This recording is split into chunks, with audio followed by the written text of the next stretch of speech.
will present you our project Life Cycle Strategic Plan of Indinavir, or original name Crixivan by Merck.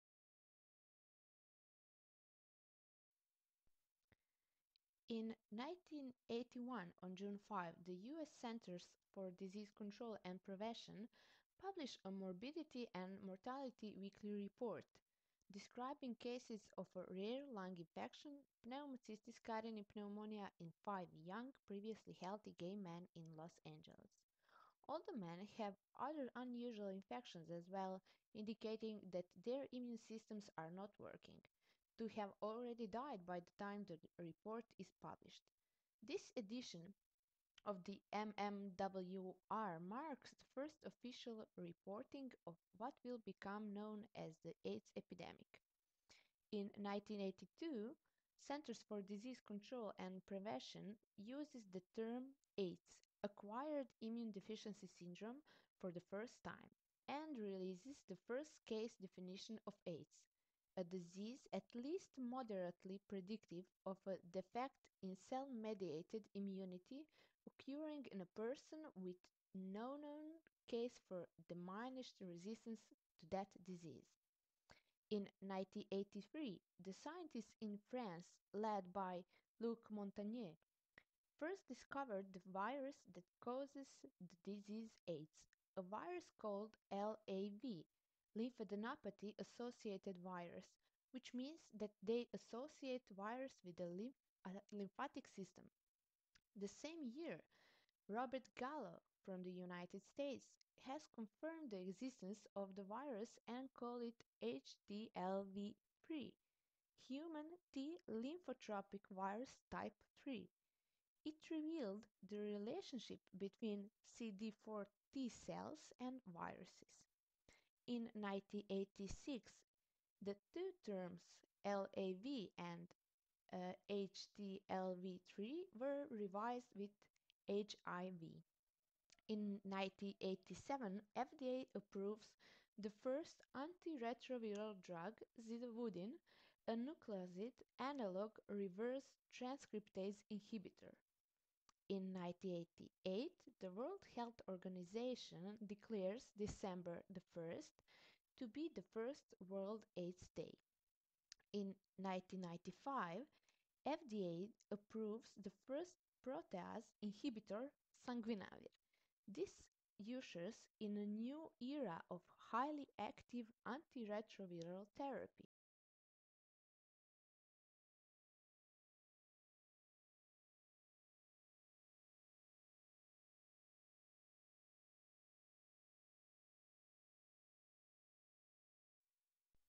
By the end of 1994, more than 1 million AIDS cases are officially reported. World Health Organization, however, estimates the actual figures as many as 4.5 million. The number of HIV cases as of the middle of 1995 is estimated to have reached 14 or 15 million. AIDS became a fast-growing problem worldwide, but the majority of patients lived in Africa. As we can see, the number of patients in South Africa was 8.5 million. It was more than a half of the total AIDS patients. But health system in Africa is weak and people are very poor. So Africa wasn't the biggest market for antiretroviral drugs. That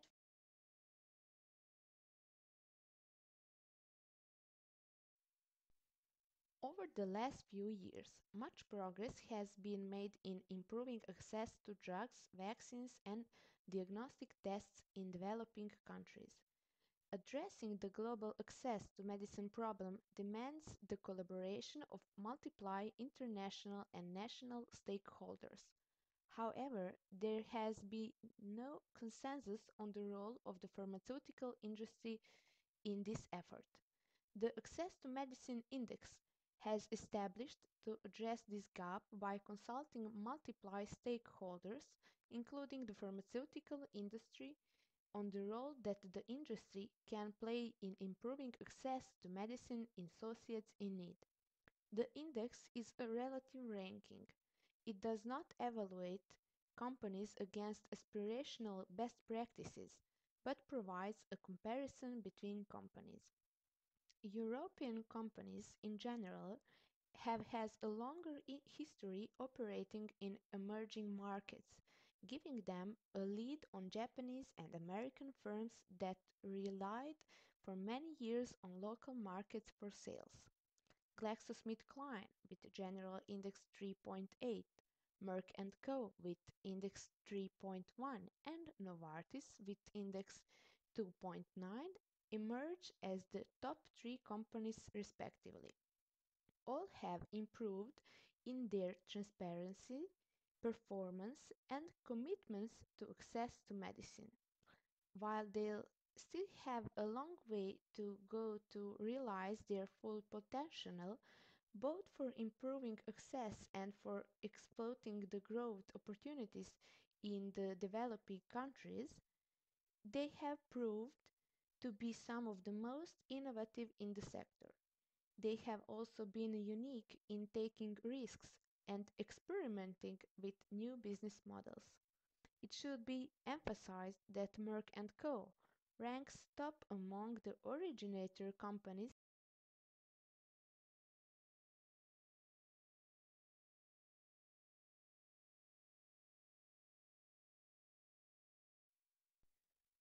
But let's go back in 1995. AIDS was a new deadly disease which spreaded fastly. Patients didn't have a long life. People didn't know all ways to protect themselves. There were some medicines like zidovudin and didanosine, but there was also drug resistance. So people were scared, and pharmaceutical companies competed who will produce the new drug and take a position on the newly opened pharmaceutical area. On this slide, we can see all antiretroviral drugs in USA and Europe until 1997. Both rows show group of drugs called HIV protease inhibitors, who opened a new era of treating HIV infections. It is highly active antiretroviral therapy. The usual HART regimen combines three or more different drugs, such as two nucleoside reverse transcriptase inhibitors and a protease inhibitor. From 1995 through 1999, Merck introduced a total of 50 new drugs, including Crixivan, the most complex molecule Merck had ever synthesized. Merck isn't the only who had produced HIV protease inhibitor. Competition was strong. French pharmaceutical company called Roche got approval from FDA for Sanguinavir 1 year earlier. On March 1, 1996, Abbott Laboratories placed ritonavir. Merck filed for accelerated approval for Indinavir on January 31, 1996. The company received its license to begin selling the drug on March 13. It was the fastest approval in FDA history. As we can see, Merck was fastest, then Auguron Pharmaceuticals, who got approval for nelfinavir 1 year later. Through clinical tests showed Merck had the most effective drug with the least side effect. It had the disadvantage of being the third entrant into the protease marketplace. The company established its in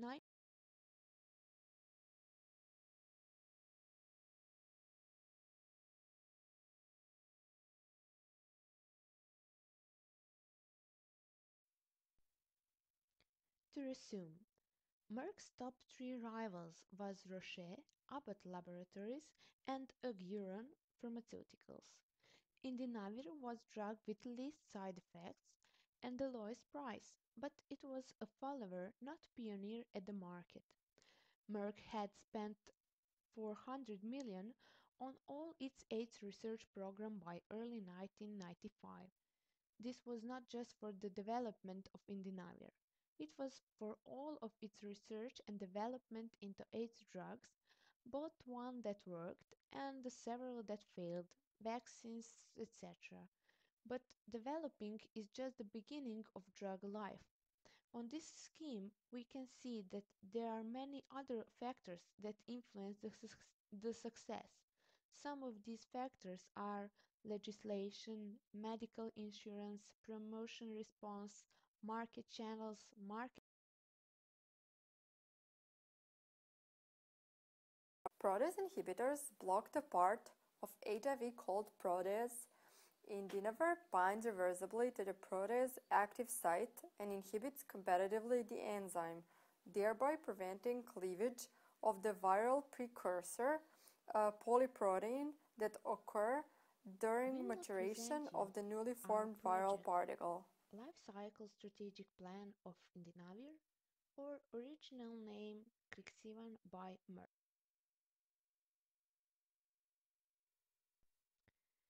In 1981, on June 5, the Health Organization declares Immature the same particles play in are improving access to non-infections medicine in and they are Celsius in incapable need. of The establishing new index is cycles a of relative infection. ranking.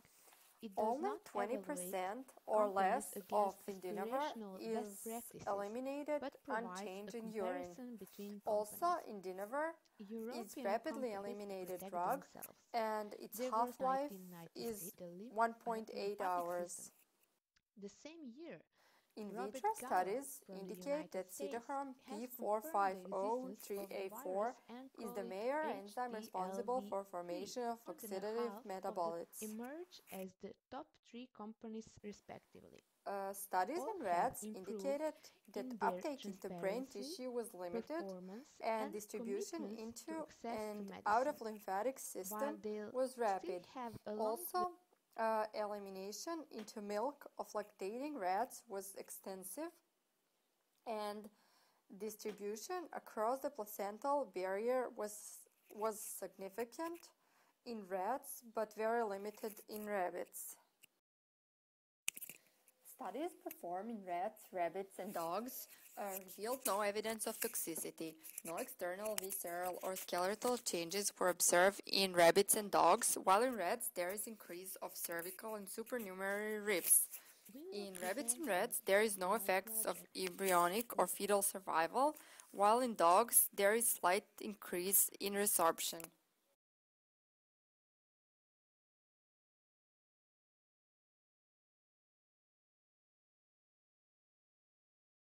Protease inhibitors block the part of HIV called protease. Strategic play in improving as the top three companies respectively.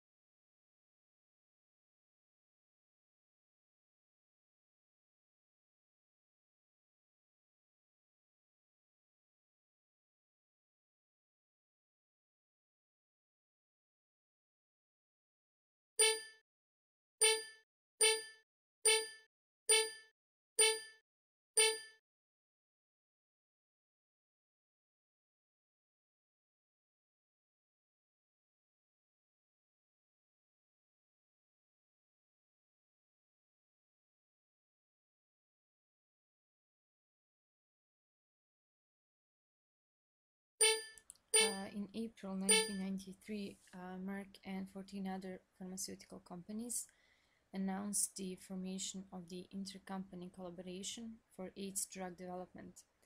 The companies agreed to work together to facilitate, through the sharing of information and drug supplies, early human trials of combination drug therapies for the treatment of HIV and AIDS. In June 1993, Thomas Jefferson University Hospital and the University of Alabama, Birmingham, started a 12-day proof of concept study of Crixivan in HIV-infected patients, which would assess safety and give an indication of antiviral activity.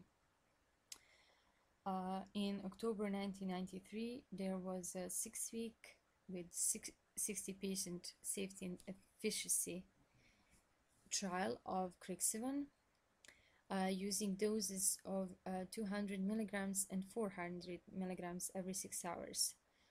600 milligram dose every 4 hours was added later during the protocol.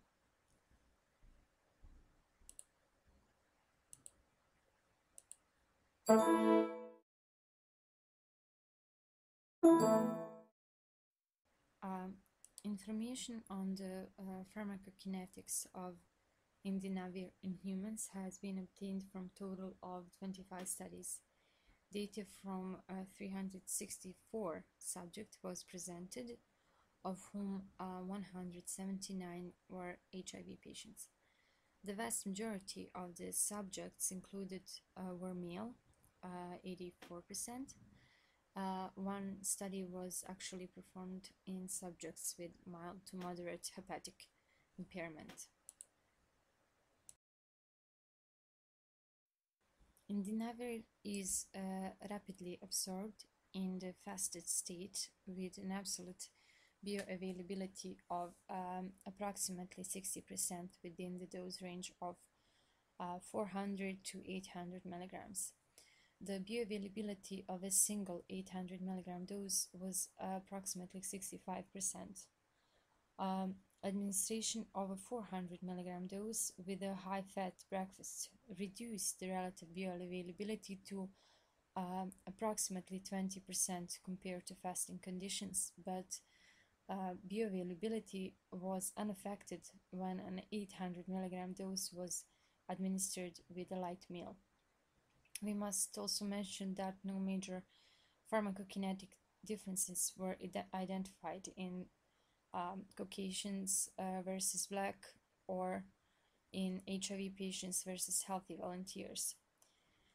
With the development of the low capsule strength, the pharmacokinetics of Indinavir have been studied in a total of 95 children and adolescents aged 3 to 18 years old, of which 70 received the recommended dose, which was adjusted from calculated body surface area.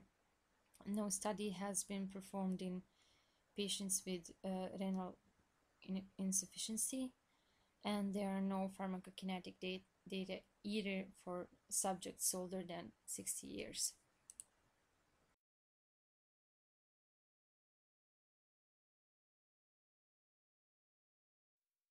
Combined results of these studies showed that the chosen dose of 800 milligrams every 8 hours exerted an optimal antiviral activity. Moreover, higher doses increase the risk of adverse events such as nephrolithiasis and hyperbilirubinemia. My name is Jelena Turic, and I'm currently pursuing a master's degree in chemistry at the Faculty of Science and Mathematics, University of Niš, Serbia. Inhibitors such as Indinavir sulfate may be effective in patients with advanced HIV disease who have received prior AZT therapy, since studies suggest that triple drug therapy may have an advantage over both monotherapy or two-drug therapy. The combination of Indinavir sulfate with AZT and 3TC should be evaluated.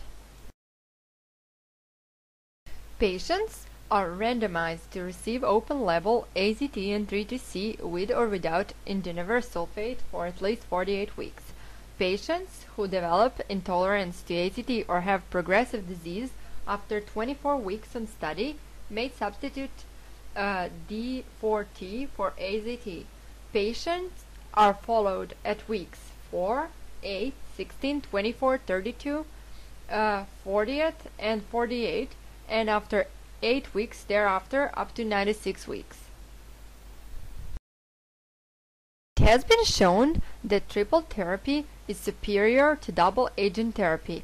An open-label extension phase has been added for a period through 6/30/97, and patients who had been randomized to AZT 3TC are given the option of continuing to assigned ACTG 320 study drugs, crossing over to open-label Indinavir, or permanently discontinuing all study therapies and going off the study. There is 2 exclusions criteria for being involved in a study. One of them is coexisting conditions. For example, patients with malignancy requiring systematic therapy other than minimal Kaposi sarcoma are excluded for these studies, and patients who use some of the medications Usually they are antiretrovirals other than study drugs, or investigational drugs other than indinavir sulfate, or some herbal therapies. Recent studies have described a regression of Kaposi sarcoma in HIV-infected patients treated with a highly active antiretroviral therapy that contains at least one inhibitor of HIV protease, such as Indinavir. Experimental studies have shown that part of the anti-KS action of HIV protease are not related to their antiretroviral action, but at least in part to their capability of blocking angiogenesis and tumor growth. Objectives of this study is first, evaluation of Indinavir safety in classical KS population, determination of pharmacokinetic profile of Indinavir, evaluation of key Kaposi sarcoma biological endpoints, including markers of angiogenesis and tumor invasion, Th1 and Th2 polarization of the immune response, immune activation, and immune response to HHV8, herpes viruses, and common pathogens. And on this slide you can see manufacturers and packagers of Indinavir. On this slide you can see dosage form. Since Indinavir is made in a form of capsule, it can be taken orally. Also on this page you can see prices and unit description and cost. And on this final slide you can see patient population in United States and Canada, as well as patient number and date of approval and estimated expiration date.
My name is Amela Vladovic and I'm a student of Faculty of Pharmacy in Sarajevo. Merck is a global pharmaceutical, chemical and life science company with a history that began in 1668 and future shaped by approximately 38,000 employees in 66 countries. Merck products are known and established throughout the world, and Crixivan is one of them.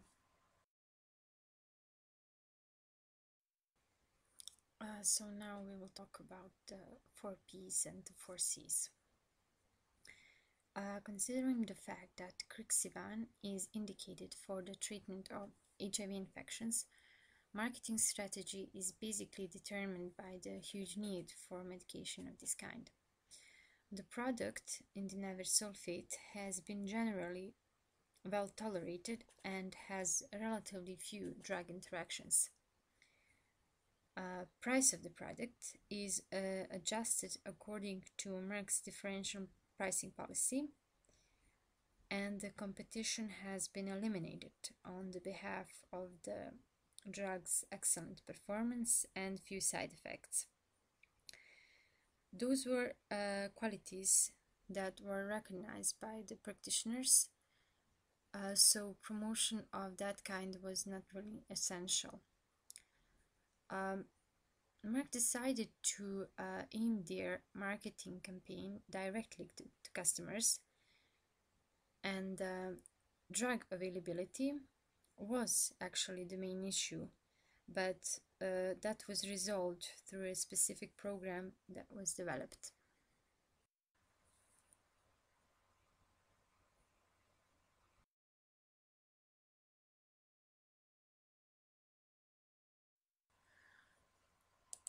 In the late 90s, many pharmaceutical companies have reduced the amount spent on direct-to-physician advertising, which suggests a tactical shift to their focus from physicians to patients. Direct-to-consumer advertisement for prescription drugs undoubtedly help to educate consumers about available options. At the same time, they encourage consumers to believe that a problem might exist where they previously would not, and that a pharmacological solution is the appropriate way to deal with it. During the one-year study in the late 90s, there were over 200 direct-to-consumer pharmaceutical advertisements in 70 issues of selected magazines. The second most frequently advertised medicines were those to treat a diagnosed disease such as HIV. 7 of those were for Crixivan. Here we can see headline for Crixivan: if you are HIV positive, Crixivan may help you live longer, healthier life. And here we have we can see how from 1996 to 1999 we have increased spending in direct-to-consumer advertising.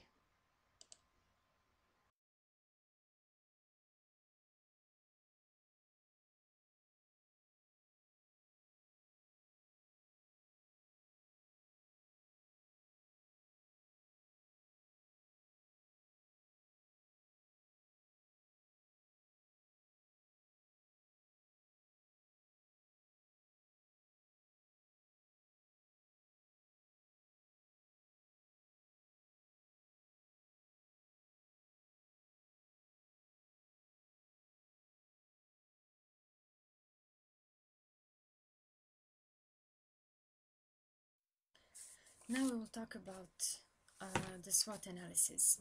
The strength was Merck's discovery of the three-dimensional structure of the enzyme protease, which acted like scissors, cutting up key HIV protein and enabling the virus to replicate, as well as the fact that Crixivan was a well-tolerated drug, and up to that point it was only barely treatable. The weakness was that making a Crixivan actually would require a 6-week process in 15 complicated chemical steps. An opportunity was actually a global need for medication of this kind that would change things. Here we have a slide, a diagram that shows an increased number of HIV diagnosed people and decreased number of fatal outcomes among people with HIV starting from 1996. Before that, things were not so good. We can also see a decreased number of people with actual acquired immunodeficiency syndrome. So we can see that Crixivan was a global success among others HIV drugs. In this slide we can see that in the 90s it was far more affordable to develop new drugs. So we can see that the market and the opportunities were big in the 1996.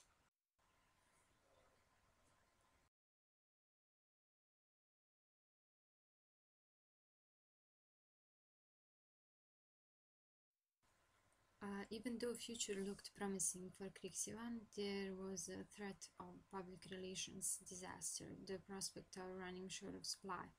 That was the biggest threat because there was a big responsibility to ensure a continuous supply to individual patients so that immune resistance to the drug would not develop as a result of insufficient dosage.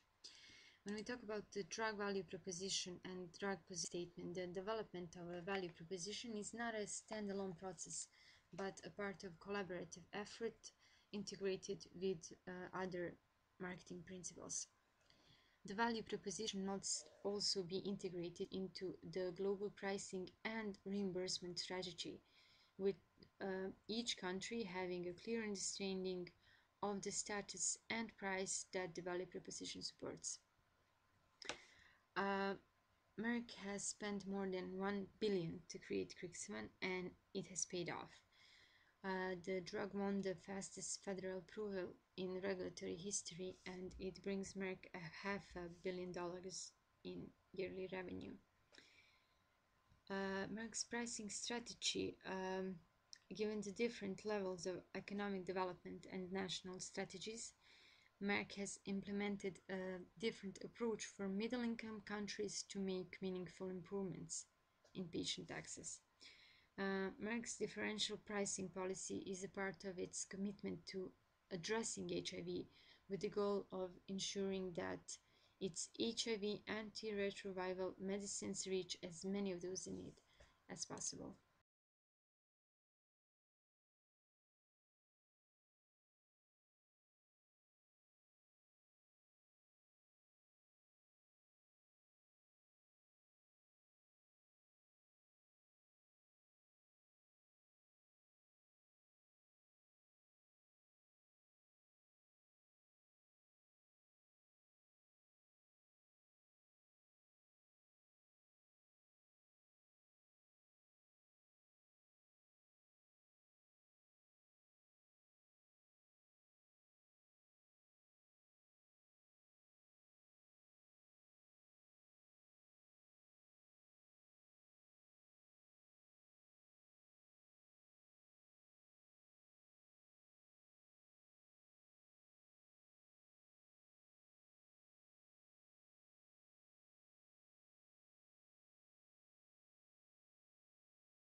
Even the clinical tests show that Merck has the most effective drug among HIV protease inhibitors with the least side effects.